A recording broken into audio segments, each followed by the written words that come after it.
एक असा माणूस ज्यानं खऱ्या अर्थानं मुंबई पुण्याला जोडलं, एक असा माणूस ज्यानं बक्षिसात मरण मागितलं, एक असा माणूस ज्यानं इंग्रजी जुलमी राजवटीला शर्मेनं मान खाली घालायला भाग पाडलं। अर्थातच मी स्वातंत्र्यवीर शिंगरोबा धनगरांबद्दल बोलतो। सह्याद्रीच्या कडेकपाऱ्या आणि आडवाटांची खडानखडा माहिती असणारा हा माणूस आज मिसिंग लिंक लोकांसाठी खुला झाला। जगातला सगळ्यात रुंद बोगदा म्हणून त्याची Guinness book of world record मध्ये नोंद झाली।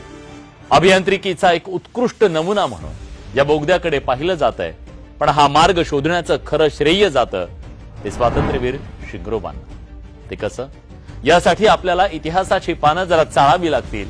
शिंगरोबा कोण होते, त्यांनी मुंबई पुणे मार्गाचा शोध कसा लावला आणि बक्षीस म्हणून इंग्रजांनी त्यांची हत्या का केली, या सगळ्याचा सविस्तर आणि सखोल आढावा आपण या व्हिडिओत घेणार आहोत।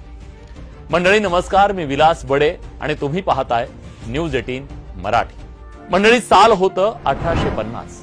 भारत मातेच्या अंगावर पारतंत्र्याच्या बेड्या होत्या। इंग्रज आपल्या देशाला अक्षरशः उरबाडत होते। देशातलं धन धान्य मसाले आणि प्रत्येक मौल्यवान वस्तू लंडनला पाठवण्यासाठी त्यांना गरज होती ती वेगवान कनेक्टिव्हिटीची। याच गरजेपोटी 16 एप्रिल 1853 रोजी देशात पहिली रेल्वे धावली, बोरी बंदर ते ठाणे।